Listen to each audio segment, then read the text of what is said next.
Your freedom is being ripped right before your own eyes. And you ain't gonna do shit about it.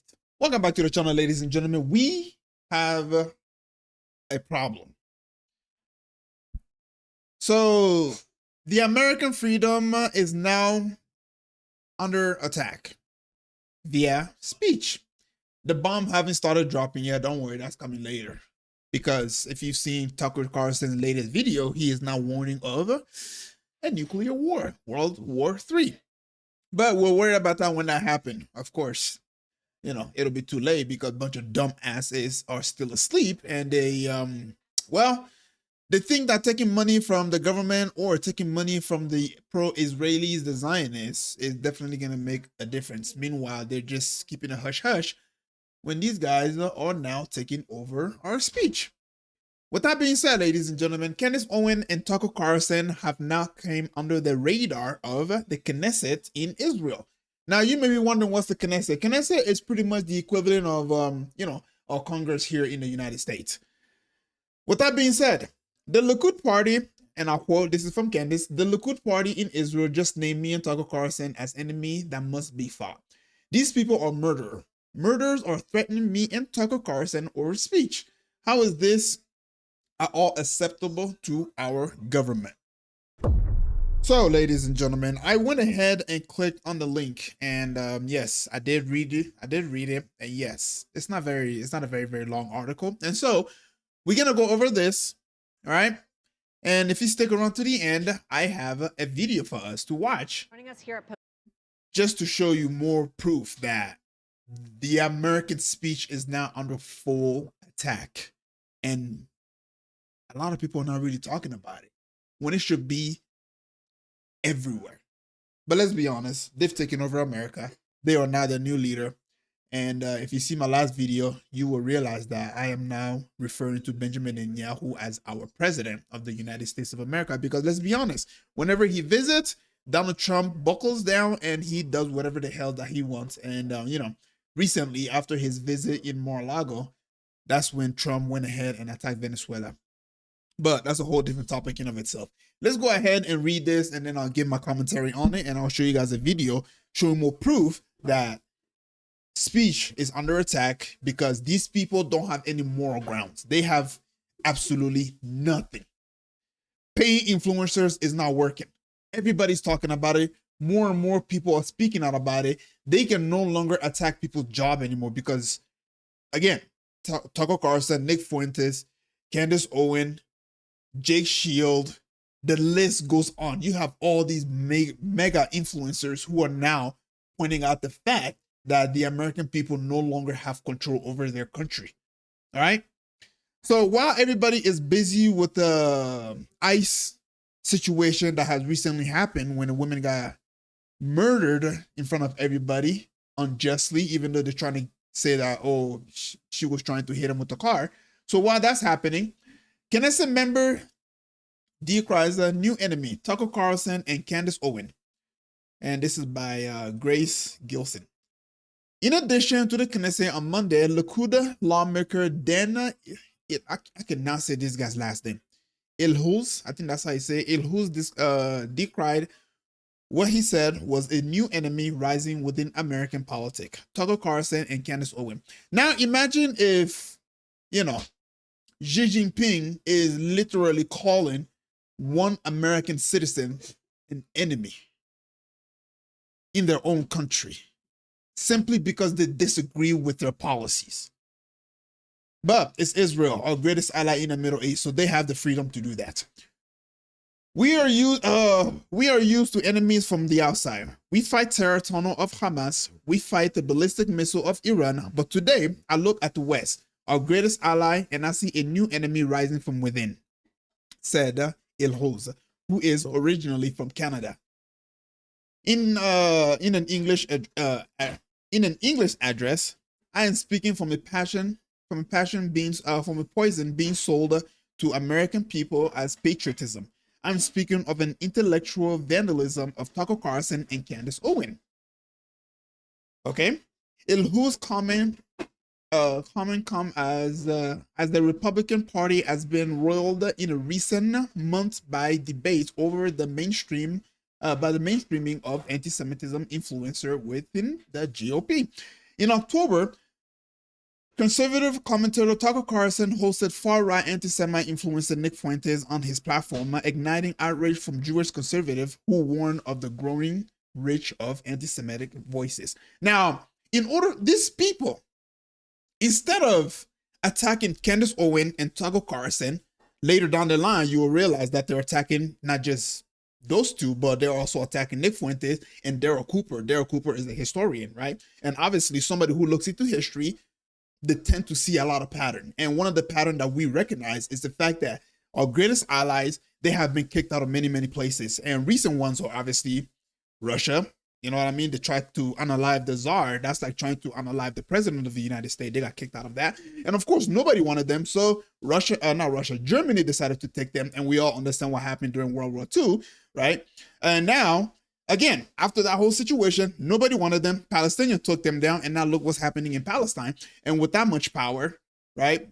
Now look what they're doing in America. So it's a pattern you start to recognize. And so with Daryl Cooper, him recognizing this pattern, obviously he's going to say, look, this is the pattern that's recognized. This is what we've been seeing throughout history. So now speaking the truth has now become something that they do not want whatsoever. Let's keep going. I forgot exactly where I was. Okay. Owen has long made anti-Semitic rhetoric hallmark of her YouTube channel, which has 5.7 million subscribers. As a recent analysis of her content by the Jewish People Policy Institute found that 3/4 of her video that mentioned Jews were anti-Semitic. Now, keep in mind, ladies and gentlemen, anti-Semitism is something in which they themselves said with their own mouth that it is something that is like mutating. You know what I'm saying? With this kind of hate. Because it's about Jews not having the right to exist collectively, when they live in their little communities in the Middle Ages, anti-Semitism is a hate against their religion. By the time you get to the 18th and 20th centuries, when so many Jews have assimilated, they are in culture, they are in arts, they're in science, it's no longer against them for their religion, it's against them for their race. Because anti-Semitism is the oldest hate in the world and the hate that mutates. In 1948, because remember, it says Lord Sachs. Oh, I just want to pause it. You said it's a hate that mutates. Correct. So your belief then is that the definition of anti-Semitism can necessarily change. Is that correct? It's not just my belief. It is the commonly accepted understanding in both the Jewish and academic worlds. Okay. This isn't, okay? As I said, that's why I quoted, this is a quote. It's a great thing from Lord Sachs, Jonathan Sachs. It's a great thing from Naia Leckett. This is just accepted as the understanding of, by cultural anthropologists. So it evolves, all right? And one of the examples that I can give is Miss Rachel. Miss Rachel is a sweet lady who pretty much, cares a lot about children. And all she said was, no kids should be unalive. And based off of that, she was considered an anti-Semite. So when they say anti-Semite, you got to be very, very careful. Because me reading this and saying that there's pattern in history in which they have been doing over and over again, getting them to be kicked out of countries and places, then me saying that, they can call me an anti-Semite. So again, it is a title that is worthless. They've used it so many times, nobody cares anymore. All right, let's keep going. They claim to fight the woke left. They are no different than the woke left, said El Huz. The radical left tears down the statue of Thomas Jefferson. Tucker Carlson tears down the legacy of Winston Churchill. Let's be honest, Winston Churchill is a war criminal. That's a whole different topic. I don't want to get into that. The radical left says Western civilization is evil. Candace Owens says that the root of all our faith are demonic. It is the same sickness. Now, I completely agree with this right here, right? Yes, you can call me an anti-Semite. The reason why I completely agree with it is simply because there's no faith in this world that says that unaliving babies, dropping bombs on innocent people, killing thousands of innocent people, civilians, is moral. No religion says that. The only one who pretty much supports this kind of ideology are people who are, well, satanic, because let's be quite honest, this is a human sacrifice that we're seeing happening right before our own eyes. And they're boasting about it. When the whole October 7th happened, they were boasting about it. You saw IDF soldiers. They were literally shooting people right in front of us. We seen that. They shot kids in the head. We are seeing a mass sacrifice happening right before our own eyes. And they are proud of it. You will not see this on mainstream media. Rather, in order for you to see, you have to go to their page and see the way they talk about Palestinians. You have to read the Time of Israel and see the way they talk about Palestinians. The reason you don't really see that here is simply because they need the American money. So they have to dumb it down for us and make it seem like they're the victim. When in reality, when you go to the state of Israel and you listen to the way they talk about Palestinians, these people are literally boasting and they're happy about the fact that whatever is happening to the Palestinian is good. On TikTok, you will see their kids dressing up as Palestinian and making fun of them. But let's keep reading because this, I mean, it's not really that long of a read. I hope I know exactly where I'm at. Carson and Owen are among the right-wing influencers who have made opposition to Israel and centerpieces of their output. At a time when support for Israel is declining among conservatives, particularly young conservatives, so yeah, instead of trying to figure out why and stop bombing innocent people, their best idea is let's go ahead and attack free speech and make sure they don't talk about it. Meanwhile, we still do what we do. Anyways, in November, okay, I'm at, yeah, that name right here.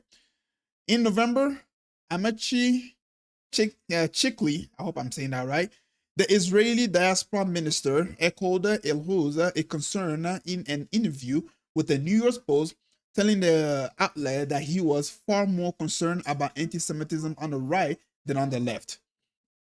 You guys also need to understand that the left, they are like, you have people running on the left who are literally saying, I'm not taking any money from AIPAC. So keep that in mind. The comments were notable because Chikli is himself a right-winger, anti-woke warrior who, in a first for Israel, has a stoked relationship with the far-right European party that in some cases have ties to the Nazis. Interesting. One of the worst moments was when a popular conservative broadcaster called one of the most vile Holocaust denier in America, one of the most honest historian that legitimizes hate in normalizing it. Chikli told the New York Post, appearing to refer to Carlson past praise of the Holocaust revisionist Daryl Cooper. Again, Daryl Cooper is a really good historian, so the fact that he's on this list tells me that the rumor about how these people have been kicked out of over 109 countries and that it is the same repeated pattern. If Daryl Cooper is on the list and he recognizes this pattern and he tells history as it is, and they are not considering him a Holocaust denier, oof. My God. I just gotta say, man, history doesn't, well, the people who write, this is what I'm trying to say, okay?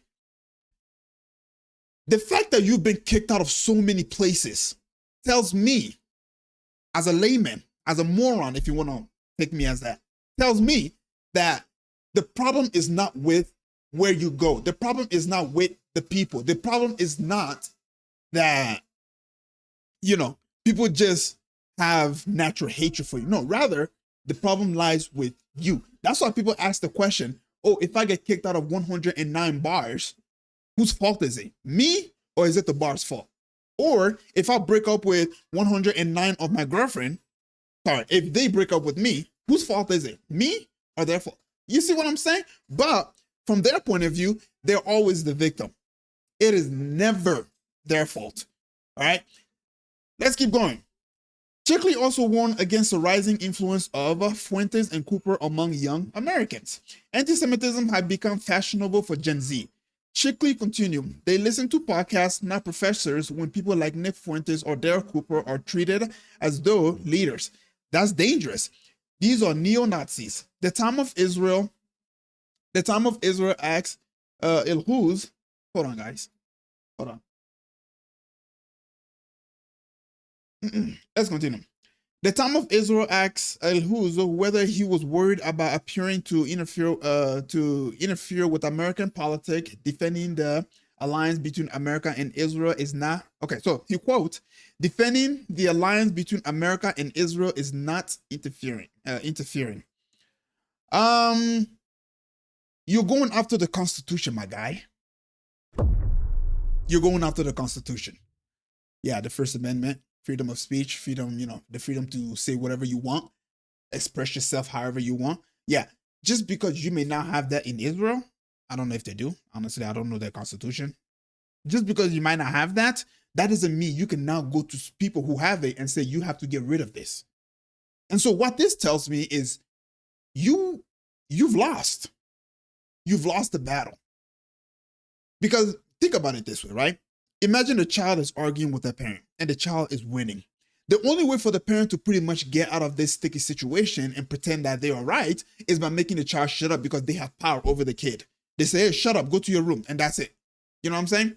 So you are not in a position in which you know you have the power. You know all you got to do is just get your pedophile leaders to say, hey, I need you to sign this document right here to ban speech talking about this particular subject. And that's exactly what you're trying to do. This is why I'm using my platform to spread words before they take it down, because it's only a matter of time before people are no longer allowed to say anything about the Zionists. And when that happens, guess what? It's over. It's over. Because people have been waking up simply because of these people, because of Candace Owen, because of Tucker Carlson, Daryl Cooper, like this just mentioned, Nick Fuentes. Now, do I agree with everything that they say? No. No, but people should have the freedom to say whatever they want. Am I a free speech absolutist? No, I'm not. But I do agree with the fact that you can say whatever you want. Do understand that if you say something, it may have consequences. That's the reality of things. But these people are not trying to do that. They are trying to make sure that you say absolutely nothing. If they drop a nuclear bomb on the Palestinian, they want you to say nothing. This is how they operate. This is how these people operate. It's repeating all over again. It's going back again. History is repeating all over again. But instead of looking within, instead of saying, look, guys, maybe we should contemplate on ourselves. Maybe we should switch things around. Because I'm going to tell you right now, nobody cares about the Jews. I'm going to be honest with you. Nobody cares about them. If you want to live in peace, nobody cares. But the only reason people are not starting to speak about it is because you have committed crime without being punished. You have committed crime. You participated in the assassination of one of the presidents of the United States of America, JFK. You've attacked their Navy ship on the boat. You've attacked their boats. All right. You've also you knew of 7/11 ahead of time, and you didn't even warn your greatest ally. You didn't say, hey, there's a massive attack coming. Do something about it. You didn't do that. But instead, you got your goonies to go on top of a building and start recording it. And then your prime minister comes later and said, this is one of the best things that could have ever happened to us. And who is he talking about? Israel. Why? Because, hey, after that happened, America was sent into the Middle East to go ahead and completely destabilize it, because they knew it was going to make it easy for them to go ahead and conquer all these areas. And guess what? You're still doing it. You're still sending your goonies, and by goonies, I mean America, to do your bidding for you. Let's keep reading. I'm really, guys, if I skip over one of the, I really apologize for that. I'm just very, very passionate about this right now, okay? Top GOP officials include J.D. Vance, have largely dismissed calls from Jewish conservatives, including Ben Shapiro and others, to draw a line against anti-Semitic influence. Again, what does it mean to be anti-Semitic? What does that mean? Because the last time I checked, Candace Owen hasn't called out to go ahead and, get rid of all of them. Tucker Carlson hasn't done that. I don't think Nick Fuentes has done it. I don't really pay much attention to Nick Fuentes. Daryl Cooper, he's a historian. He just follows history and says history as it is. So I don't think these people are calling for the unalive of our greatest ally. So again, what is it that they said or done that makes them an anti-Semite? Because me simply saying that do not kill babies has made me an anti-Semite. How do I know that? Because Mrs. Rachel said the same thing. Candace Owen also said the same thing. She said no country has a right to commit genocide. And she was labeled as an anti-Semite, got fired from her job. And then on top of that, while she was with the Daily Wire, she brought on one of the rabbi, I forgot his name, and this guy said it. I can't say his word verbatim, but it goes along the line of anti-Semitism is something that is like evolving. You know what I'm saying? It's evolving. So what that tells me is they have control over what's considered anti-Semite and what is not. We don't. And that's a problem. Because if I don't know what being anti-Semite, what anti-Semitism is, how can you call me an anti-Semite for simply, I don't know, saying something that, you know, something like, oh, I don't want my money to go and blow up kids. Because you can easily hear that and be like, oh, you're an anti-Semite. You must hate Jews. Like, no, I just don't want to see dead babies. You know what I mean? Anyway, and I quote, do you think you were the first to try delegitimizing the Jewish people? We are the people of eternity. Bullshit, said Elhuz toward the conclusion of his address, adding that we will be here long after YouTube channels are forgotten. And that's the end of that whole shenanigan. So, ladies and gentlemen, this idea that, you know, we're, you know, to comment on the last one, oh, we are the people of eternity. You're really not. You know what I'm saying? You're really not. But if everything that I just read and you made it this far and now you want to see exactly what I'm talking about, AI will revolutionize cyber warfare, says Cato Network CEO. Now, who is this guy? Well, go ahead and listen to his accent and you tell me exactly. Oh, well, it says right here. Israel issued chilling cyber warfare warning after Iran attack. Post 9. Founder and CEO of Cato Network, Shlomo Kramer, also one of the founders. I mean, I'm not gonna lie, dude. That name is just diabolically anti-Semitic. Shlomo Kramer. That's the whoo. Let's keep going. Founders of Checkpoint, another big cyber company. Shlomo, it's great to have you here. Welcome. Thank you for having me. How is AI, cyber warfare, shaping geopolitics right now? So AI is going to revolutionize cyber warfare, is revolutionize cyber warfare from critical infrastructure to the fabric of society and politics and undermining it, giving unfair advantage to authoritarian governments against democratic countries, First Amendment type of... That's already happening? That's already happening. You're seeing the polarization in countries that allow for the First Amendment and protect it, which is great. And I know it's difficult to hear, but it's time to limit the First Amendment in order to protect it. Americans, I didn't say it. God's my witness. You just saw it for yourself. This is what's going on. Stay asleep. Go beat your meat.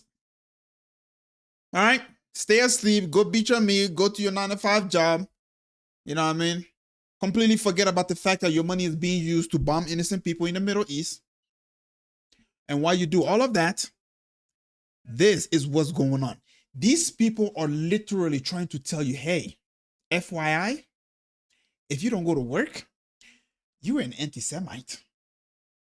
And quickly before it's too late. What do you mean? I mean that we need to control the platforms, all the social platforms. We need to stack rank the authenticity of every person that expresses themselves online and take control over what they are saying based on that ranking. The government. The government should control the social media.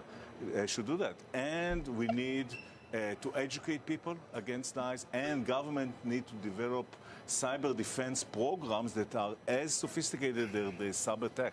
Today it's a 1 to 100 ratio.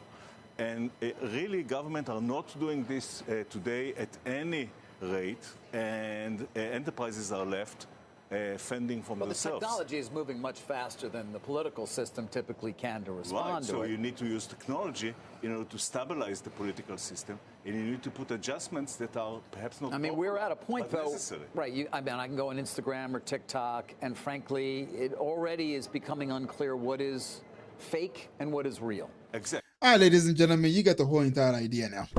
So, you hate China, right? Well, congratulations.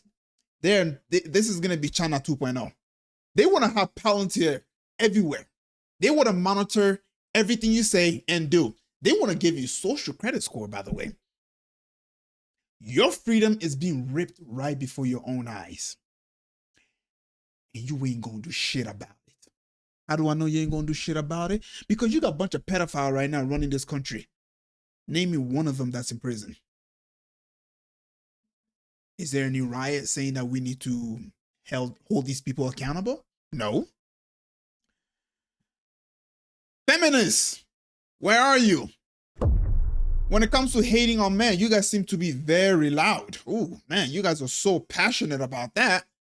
But when you have a sitting president, when you have people in Congress who have done unspeakable things to women, you guys are nowhere to be found. Aren't you guys like, I don't know, the bashing for, speaking for women? Aren't you guys the one that's like supposed to be in the front line when it comes to female being abused? When it comes to misogynist men doing unspeakable things to women? But yet you guys are nowhere to be found. None of you guys are standing up saying that we need to go ahead and hold all these people accountable in Congress who have done unspeakable things to kids and women.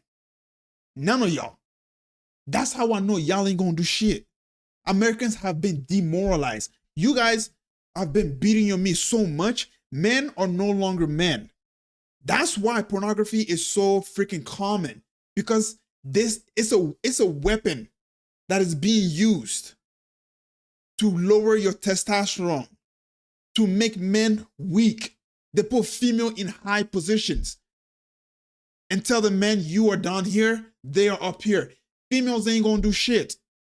True revolution comes when men stand up. When men decide to do something about it, that's when true changes come.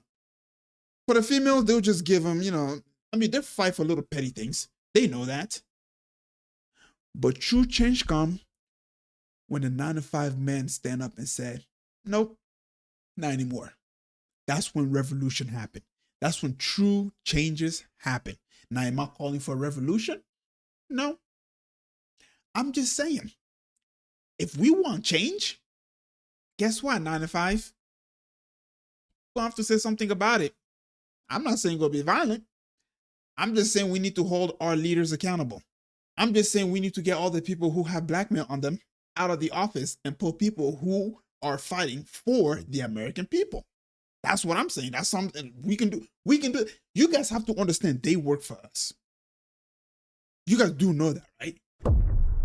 They work for us. In case you don't know, I'm here to remind you. So, ladies and gentlemen, with that being said, if you made it this far, I know this video has gone on for a little bit too long, but don't forget to leave a like and subscribe and, speak out, because it's only a matter of time before, the chosen people finally come after your speech. Later.